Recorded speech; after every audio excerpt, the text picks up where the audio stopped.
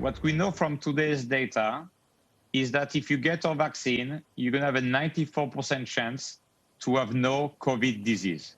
And if you get disease, most probably you will get mild disease.